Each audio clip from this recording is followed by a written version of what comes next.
ची सुरुवात करूया एका ब्रेकिंग बातमीनं। मुंबईमध्ये ठाकरे बंधूंच्या युतीमध्ये 8 ठिकाणी बंडखोरी झाल्याचं पाहायला मिळालेलं आहे। प्रभाग क्रमांक 106 मधून मनसेच्या सत्यवान दळवींची बंडखोरी पाहायला मिळते। प्रभाग क्रमांक 202 मधून श्रद्धा जाधव यांची उमेदवारी जी आहे ती दिल्याचं पाहायला मिळते। प्रभाग क्रमांक 95 मधून हरिशास्त्री ठाकरेंच्या शिवसेनेचे अधिकृत उमेदवार आहे। मात्र यानंतर चंद्रशेखर वायंगणकर यांनी बंडखोरी केली आहे। प्रभाग क्रमांक 106 मधून मनसेने सत्यवान दळवी यांना उमेदवारी दिली। मात्र या दरम्यान ठाकरेंच्या शिवसेनेचे सागर देवरे यांनी बंडखोरी केली। प्रभाग क्रमांक 114 मधून ठाकरेंच्या शिवसेनेने राजोल पाटील यांना उमेदवारी दिली, तर मनसेच्या मनीषा माजगावकर यांनी बंडखोरी केली आहे। प्रभाग क्रमांक 169 मधून प्रवीणा मोरजकार यांना ठाकरेंच्या शिवसेनेने उमेदवारी दिली, तर ठाकरेंच्या शिवसेनेच्याच कमलाकर नाईक बंडखोर उमेदवार आहेत। प्रभाग क्रमांक 193 मधून ठाकरेंच्या शिवसेनेच्या हेमांगी वरळीकर यांना अधिकृत उमेदवारी देण्यात आली, तर ठाकरेंच्याच शिवसेनेचे सूर्यकांत कोळी यांनी बंडखोरी करत उमेदवारी अर्ज दाखल केला।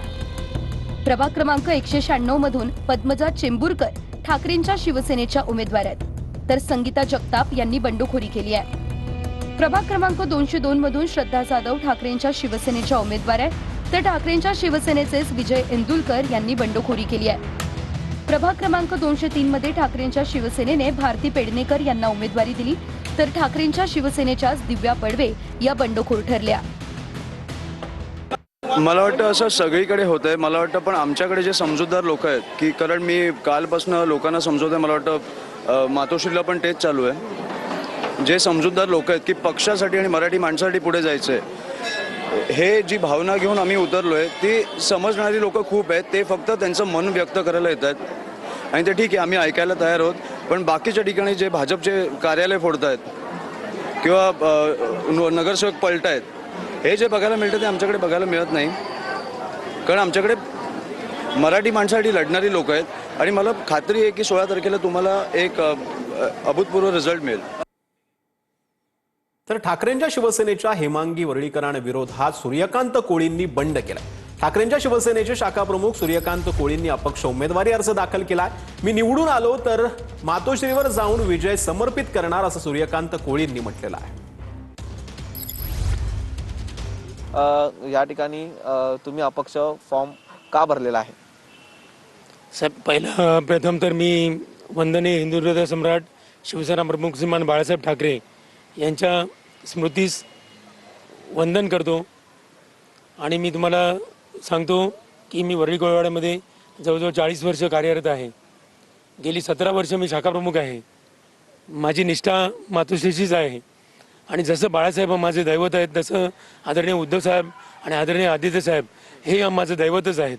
पक्षाला मी वारंवार सांगत होतो की साहेब मला एक संधी द्या, मी त्याचं सोनं करून दाखवेन, तुम्हाला मी सीट निवडून आणेन। पण त्यांनी माझ्या पाठी वेगळाच ससेमिरा लावला आणि मला त्रास देण्याचा प्रयत्न केला। जरी मी निवडणूक लढत असलो, लोकांच्या सामोरी गेलो आणि मी जरी निवडून आलो तरी मी पुन्हा त्या मातोश्रीवर जाणार आणि आदरणीय उद्धव साहेबांना त्यांना अवगत असलेला शिवसैनिक त्यांना सामोरं जाईल आणि त्यांना हा विजय मी समर्थ करीन। गणेश मोरेसह निखिल चव्हाण, टीव्ही 9 मराठी, मुंबई। तर कोल्हापूर पालिका निवडणुकीसाठी उमेदवारी ठरवू शकत नाही ते विकास कामं काय करणार? काँग्रेसचे नेते सतेज पाटलांनी महायुतीवर निशाणा साधलाय। स्वतःच्या कार्यकर्त्यांना न्याय देऊ न शकणारे कोल्हापूरकरांना काय न्याय देणार? सतेज पाटलांनी महायुतीवर हल्लाबोल केला। ठरवू शकत नसेल तर विकास कामं काय करणार आहे? कोल्हापुरातल्या लोकांचा विश्वास संपादन करण्याआधी महायुतीनं स्वतःच्या कार्यकर्त्यांचा विश्वास संपादन केला पाहिजे। जे स्वतःच्या कार्यकर्त्यांचा विश्वास संपादन करू शकले नाहीत, यादी डिक्लेअर करू शकले नाहीत, याचा अर्थ काय की कार्यकर्त्यांच्यावर त्यांची पकड नाही। जे स्वतःच्या कार्यकर्त्यांवर या ठिकाणी विश्वास ठेवू शकत नाहीत, न्याय देऊ शकत नाहीत, ते कोल्हापूर शहरातल्या लोकांना न्याय देऊ शकणार नाहीत असं आमचं ठाम मत आहे। तर कल्याण डोंबिवली पालिका निवडणुकीमध्ये महायुतीत भाजपच्या इच्छुक उमेदवारांची बंडखोरी पाहायला मिळते। भाजपच्या वाट्याला कमी जागा आल्यानं भाजपचे इच्छुक उमेदवार नाराज आहेत। अपक्ष पॅनलला भाजपच्या पदाधिकाऱ्यांचा पाठिंबा पाहायला मिळतो। तर कल्याण डोंबिवली मनपा निवडणुकीसाठी मनसेकडून यादी जाहीर करण्यात आली आहे. कल्याण डोंबिवलीत मनसेकडून 49 उमेदवार निवडणुकीच्या रिंगणात आहेत. भाजपाकडून डावललेले माजी नगरसेवक मनसेच्या गळाला लागले.